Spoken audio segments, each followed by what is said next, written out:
conference goal is that we as IIASA, and I'm sure you as an audience, learn from the distinguished speakers the trends in the world around us, the trends geographically across the globe, but also the trends forward. This conference is about a changing world.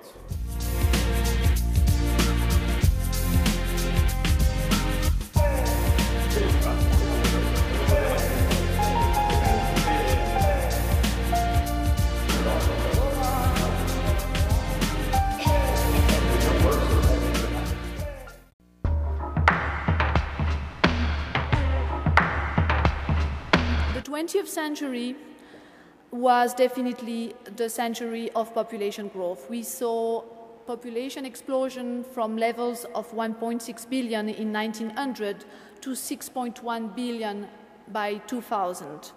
In contrast, the 21st century will be that of population aging, where we see that the population from a current level of 10% of population above age 60 will move to a range going from 25 to 45%, depending on uncertainty in the assumptions by 2100.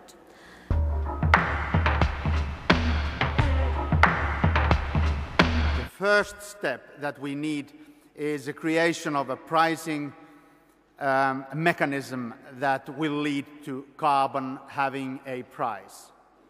Through taxation, emissions trading, or some form of regulation, we can design a solution that, that everybody involved, producers and consumers alike, will face the full social cost of their actions in consuming energy.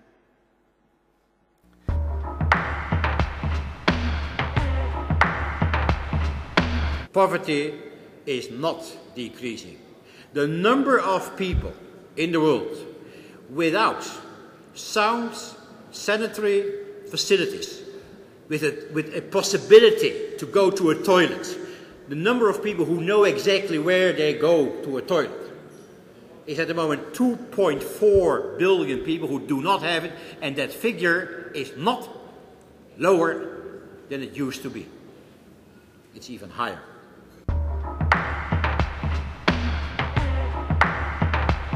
In 1960, on the front pages of the New York Times, C.P. Snow, the distinguished author, was quoted as saying, "Unless the nuclear powers drastically disarm at once, intercontinental thermonuclear war within the decade is a mathematical certainty."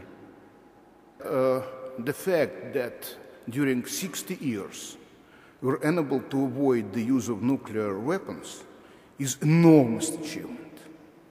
That still the level of nuclear proliferation is relatively low in the world is enormous achievement.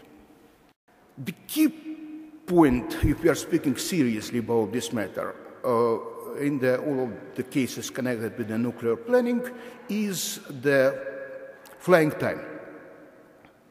Usual flying time during last many years was approximately 30 to 35 minutes.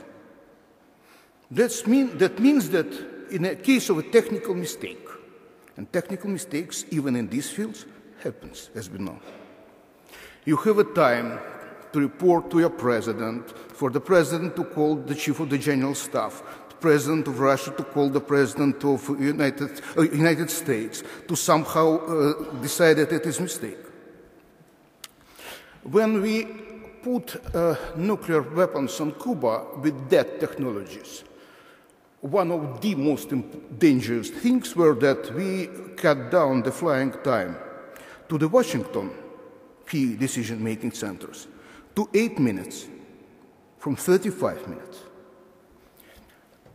If we do understand correctly, the rockets in Poland will be approximately with the same characteristics there are now in California. So we know the ground speed, it's easy to calculate what will be the flying time.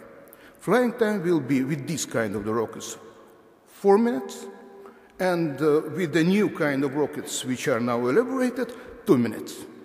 So No calls to the president, no calls to the general staff, no discussion between the presidents. You have to delegate power for the decision-making about the future of mankind to the colonel who is in charge of the staff of the strategic missile forces.